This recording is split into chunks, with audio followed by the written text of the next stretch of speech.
21st Century Entrepreneurship with Martin Piskarik.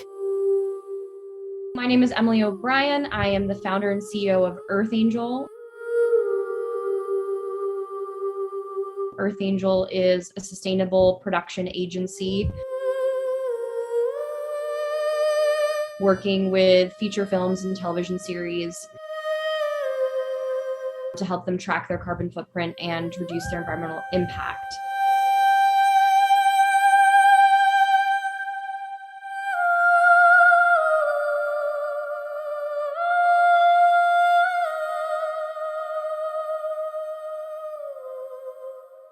We work in the very niche intersection of sustainability and the creative sectors. I have personally been doing this work since 2011. It all started for me when I graduated from New York University's Tisch School of the Arts. I studied film and television, and I wanted to help create socially and environmentally conscious content. I thought I would become a documentary filmmaker. That was sort of why I went to film school.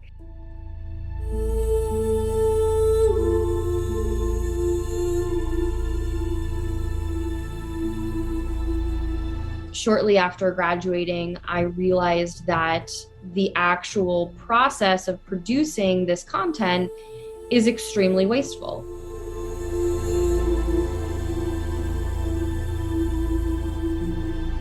You know, we construct all of these big film sets and then we tear them down and throw them into a dumpster. We run diesel generators all day to power these sets. We feed hundreds and hundreds of people, and so much of that food gets thrown out every day. Wastefulness upon wastefulness about working in this sort of circus-like industry. And I just really thought to myself, I don't want to be part of this problem. You know, this is not how I want to work. And so I started to do my research. I realized that there were some resources that existed. One of the main ones being the Green Production Guide. And this was sort of like a best practices list to help filmmakers be more sustainable in their day-to-day practices, whether that's opting for more energy efficient lighting or implementing composting and recycling initiatives on set, choosing more sustainably sourced products, things like that.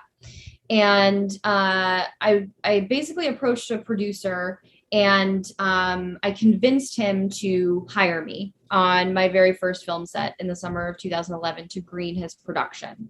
And I was brand new at this, and it was really a trial and error experience. You know, I started with the low-hanging fruit. We eliminated single-use plastic water bottles. We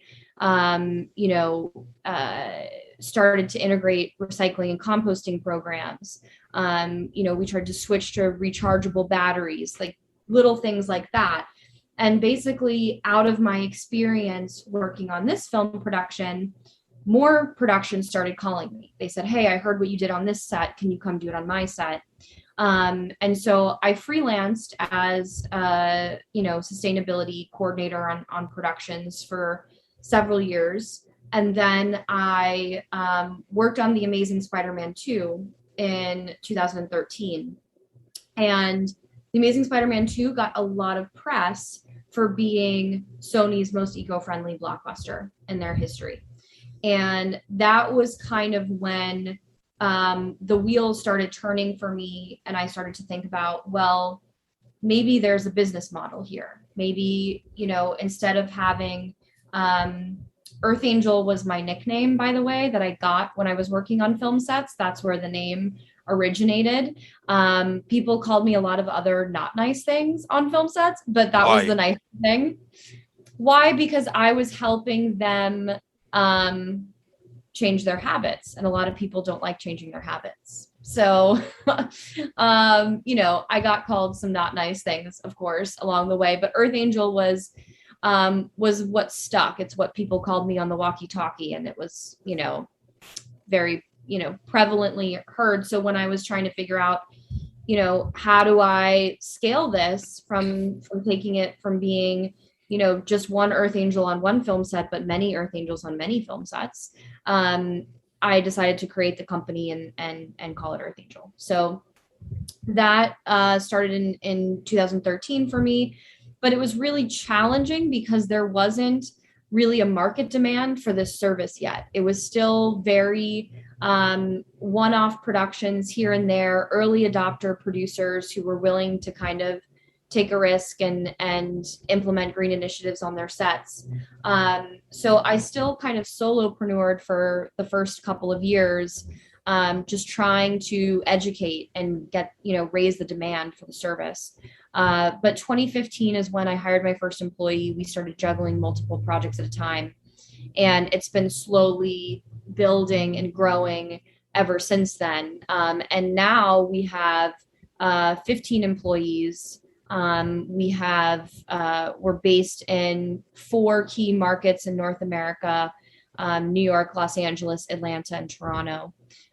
So we have seen enormous growth, and more of the industry is understanding the value of running their operations more sustainably. Crew members appreciate it. It helps the bottom line. And so we've seen a lot of really good success with that.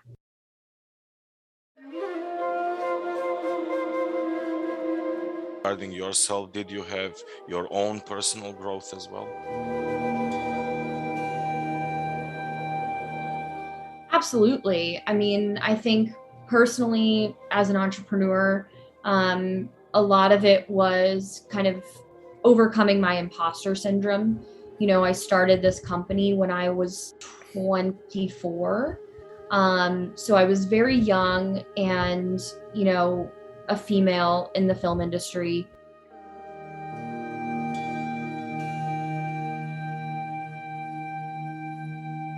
And there's still a lot of challenges and a boys club mentality with a lot of productions that you work on.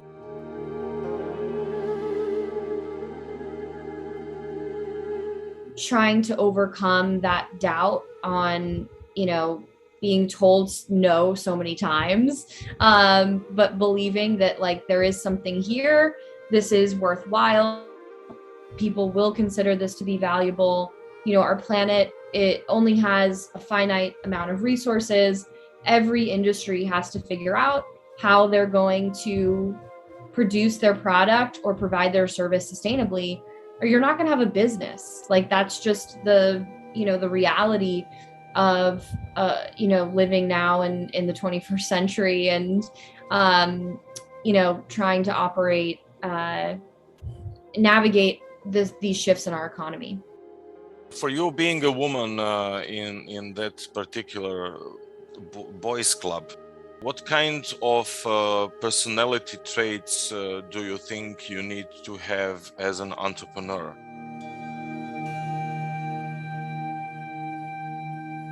And other women that will go in the same direction, having their own companies and working on a boys club platform? I think as a woman working in a boys club atmosphere, you certainly need a level of thick skin and perseverance, knowing that you're not going to win them all, and that's okay. And also there are some clients that are not worth working with either. I think that was a big lesson, that it's okay to say no sometimes, which I know as an entrepreneur is a really hard thing, right? You have business, you never want to turn away business, but there are those troublesome clients they're more trouble than they're worth at the end of the day too. So that was a big lesson that I had to learn. And the culture has shifted and is shifting a lot in our industry. Obviously we saw the Me Too movement really shake things up, and not to say that it's perfect and better, there's still a long ways to go, but there's a real reckoning now with the way the power dynamic in our industry. And it has a history for being a very exploitative industry, exploitative of Mm-hmm. labor, exploitative of resources, lots of different elements that I think it's having a really deep reckoning with in these past few years. So I'm optimistic that those shifts are pointing us in a stronger, more sustainable direction ultimately.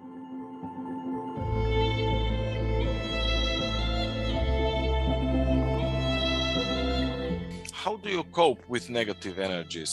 Do you have any daily routine, specific mindset, meditate? Or... Yeah, good question. Yeah, my yoga practice is really important to me when it comes to coping with negativity. The other thing that I think is really important is like finding that tribe and that community of support as well. I'm really grateful and blessed to have such an incredible team. I don't do this work by myself. I do it with the support and, sweat of a lot of other people. Mm-hmm. And so, having that collaborative team environment is really important to me. And, it makes all the difference when it comes to tackling the negativity.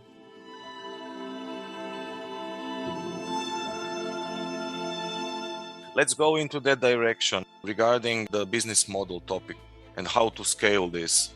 So you have collaborative team. Do you have any constraints regarding leverage potential? So there are 15 of you guys and you're on 4 markets.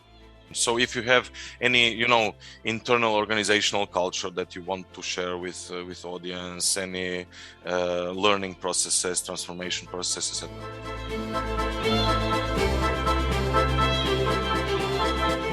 Absolutely. Yeah. In terms of our internal organizational culture, we established core values really early on as a company, which have really helped guide us. So some of which are transparency is the key to accountability. Criticism equals opportunity. Really about showing like humility and growth. There's always ways that we can learn and grow from each other. We never stop learning. People and planet above profit. That's a controversial one for a business to have as its core value, but it's a really important core value to me because we have to walk the walk of what we're doing. And so those things are really important. Other aspects that we try to do are like team building activities once a month, whether that's like having a guest speaker come in and talk to the whole team about a certain topic. Like for May, we had Mental Health Awareness Month and, mindfulness exercises and whatnot that we put forth. Or now for November being Indigenous Peoples Month, we're going to have someone come in and talk about creative decolonization and lots of, creative ways that we can learn and grow and work together as a team. And sometimes we just do fun stuff together too. Like that's important. Anytime we wrap one of our productions, we do a wrap dinner celebration and we take the whole team out and, celebrate our achievements too. So all of those things I think are really important to cultivating a strong company culture.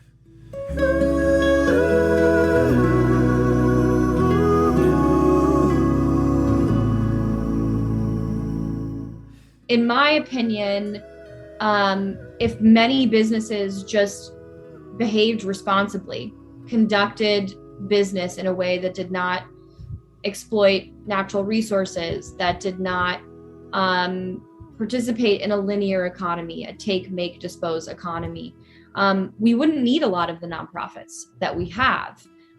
So I think that we have to stop perpetuating this dichotomy of you can only make money or you can only do good. Doing good work is valuable work, and people deserve to be compensated for the value of their skills and their knowledge and the work that they're doing, right? So I think that the key really is to start to shift into how are businesses going to approach the triple bottom line philosophy, right? So not just the traditional bottom line of profit, but also looking at people and looking at planet. And those are the businesses that are going to sustain themselves in the decades to come.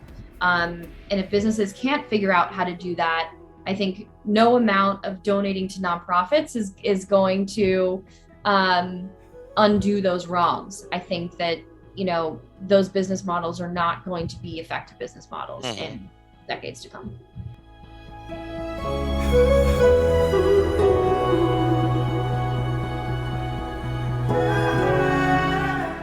Do you feel alone? Is there a movement going on? There is a movement. Obviously there's a huge movement for climate action. As you see with the youth climate movement and lots of people speaking out against this.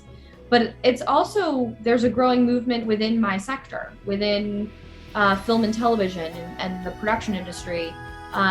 There's a lot of people working on this issue now. Before, there weren't that many, but there's more and more every day, and regional groups that are cropping up that are trying to address this. So yeah, I think I'm really focused on trying to unify and collaborate more with a lot of these groups, and I think a lot of us are, in that same mindset as well. Where is Emellie in 5 years? In 5 years, my hope is that Earth Angel is blossoming and thriving.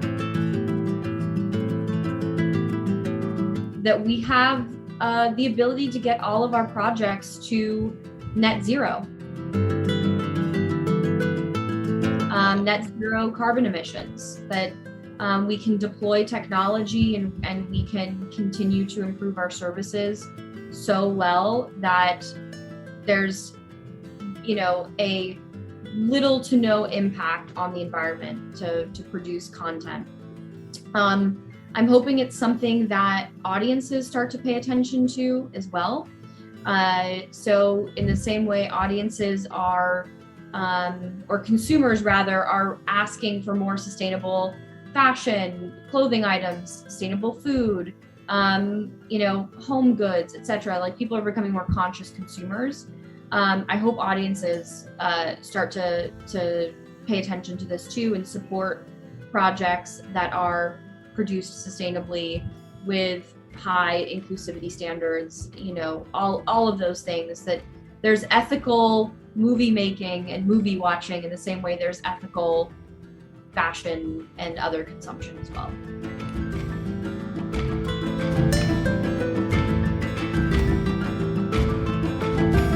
Your sweetest dream and worst nightmare regarding all those topics? Oh my, that's quite a question. Okay, sweetest dream. I guess my sweetest dream is that we as a society are able to come together and stop the global temperatures from rising above 1.5 degrees Celsius in time, so that, we don't lose lives due to more natural climate disasters. We're not losing species and biodiversity. That to me is the sweetest dream, that we come together and we tackle this crisis and we treat it like the crisis it is and reimagine a global, thriving, sustainable community together. And I think the worst nightmare is the reverse of that, we don't do it in time and lives are lost unnecessarily. And, that to me would be the biggest nightmare. If you are someone who works in or knows people who work in entertainment, film, television, advertising, live event production, definitely check out our website, earthangelsets.com. That's sets plural. And we are on social media at earthangelsets. Again, that's plural, SETS. So that's one big call to action I would encourage folks to take. If you do also want to get more involved in the climate movement and different sustainable business practices. There's lots of good resources out there. In the US, there's the US Green Business Council. You can follow other climate activist groups like Sunrise Movement, Extinction Rebellion. There's another great group in our industry called Young Entertainment Activists, which I'm on the board of, and highly recommend you check that out. They have some really great content, programming, etc. And I would say just encourage everyone to think about what they're doing, not only in your personal life that you can maybe adjust to be more sustainable, more eco-friendly, but also how can you take your neck of the woods, your little corner of the world, and elevate the conversation around sustainability and climate action, whether that's something in your neighborhood, your community, or it's something in your business, in your industry. Sometimes that's all it takes is one person, and then you'll see how many more people appreciate that this conversation is being had, and some of the small changes you can make to help improve sustainability in your community. 21st Century Entrepreneurship with Martin Piskarik.